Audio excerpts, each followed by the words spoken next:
segment. Now, back to Steiny and Guru on 95.7 The Game. All righty, no Guru. Cam Inman is here, along with John Dickinson. What's up, Cam? How you doing, man? I am doing very well.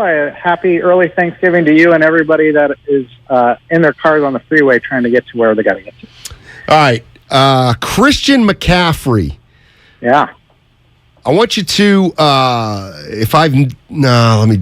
has he helped the 49ers other than their statistical improvement? Why have they had a statistical improvement with McCaffrey, do you think? Well, I think because the defense has to account for him whether he has the ball or not. And it's not that he's a decoy on some plays when he's not, but I mean, it's just the defenders have to just give a second look to make sure they know where he is.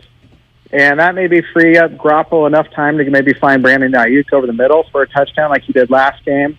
But, Matt, I mean, I think the extra dimension it really adds is just what McCaffrey can do as a receiving target. And, I mean, he caught all 7 passes that came his way Monday night. And it's just he's not just running wheel routes out of the backfield. He can line up in the slot. And that was, he was advertised as this dual threat when he, coming into the NFL. And he did that quite well in his early years in Carolina. And it seems like a perfect fit in Shanahan's offense, and they don't have to overuse him the way that they were in Carolina because basically the supporting cast is really healthy and it's really good. You got all pros everywhere. You got Brandon Ayuk having a career year.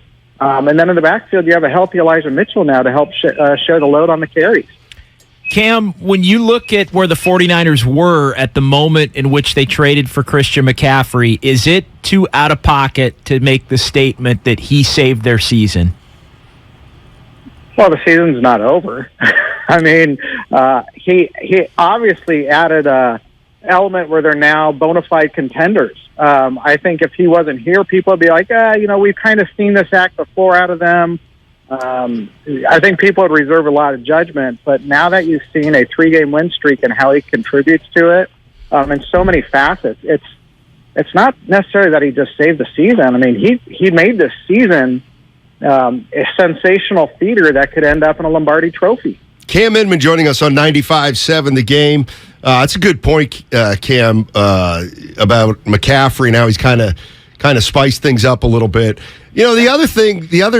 What? Star power. No, I'm going back to our previous conversation. Yeah, Cam, we were talking about the Giants and talking about star power, and there is an analogy to be made there between McCaffrey and whether the Giants can get a big name. But I don't want to get into that. But one thing that as time goes on, if the 49ers keep winning and they kind of keep winning the way they're winning now, what's going to happen with Garoppolo?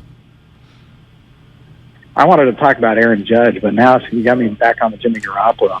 Hey, Aaron Judge should be the one using the foghorn on Sunday here. Bring him in, bring him down here. He's a Niner fan. It's a good point. What's going to happen to Jimmy? I mean, gosh, we've talked about this for 2 years. What's going to happen to Jimmy Garoppolo? Did any of us expect that he'd be playing the best football of his career still on the 49ers in late November? So I really hesitate to even guess what's going to happen next year. I mean, that's fair.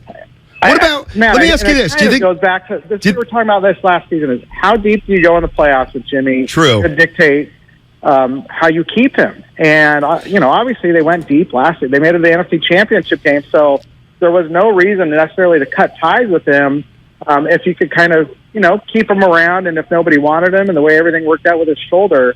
I mean, talk about being thankful on Thanksgiving. They're super thankful that Jimmy Garoppolo is their quarterback, but how this plays out over the next 2 months really probably will dictate what's going to happen with Jimmy. And unlike last year, Jimmy has a lot more say in it than a year ago because he has a no franchise tag clause that was added to his revised contract. So he can hit free agency if he wants to.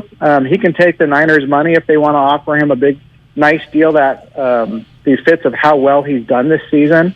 And, it's no sure thing that Trey's going to come back like 100% the way he was. But I will tell you, I saw Trey last week in Colorado, and he was moving fine. So everything seems to be progressing well with him rehabbing. I mean, it'll be interesting do they flip the roles next year where Trey's back as a backup, and, it's Jimmy's team because he's taken such command and shown such great chemistry with McCaffrey, who will be back, with these other stars that they've committed to. they have a lot of money on the books for next year, Matt. So if you're going to keep Jimmy, it's going to cost him a lot, but the cap's going to go up. There's ways to massage it and get guys, put off some of that money to future years. So if they want him, they're going to have to pay for him, though, a lot more than they did this year. Cam, do you think there would be an appetite on Garoppolo's part to want to stay? I know the money and all that is part of it, but do you think he'd be open to it, considering how things end, of course? I absolutely do, because he's still here, JD. I mean, if he wanted to get out so badly, he could have done that and caused a stir back in the spring, and then demanded that they release him and let him go rehab somewhere else. I think Jimmy's put himself in a great position, let's be honest, because he's playing great football. His stock's back up in the NFL right now. His shoulder is healthy. If he wants to stay and it works out, then he probably could. If he wants to cash in, I don't think anybody would look at him differently for doing it, because he's earned that right. He set himself up for free agency. If he wants to leave and test the market for the first time, he never has. When the Niners traded him to New England traded him here in 2017. He was headed for free agency in 2018. The Niners cut that off at the pass, and they gave him an NFL record contract for 5 years. And they didn't franchise tag him. So they took that risk and gave him the contract, kept him off free agency. So, at some point, you wonder, do guys want to see what their worth is? At the other point, Jimmy just saw, the NFL frowned on him. If the Niners are going to pay him accordingly, I would imagine he wants to stay. But we're so far from getting there. Right. Because there's a lot more games to play, to win, to stay healthy.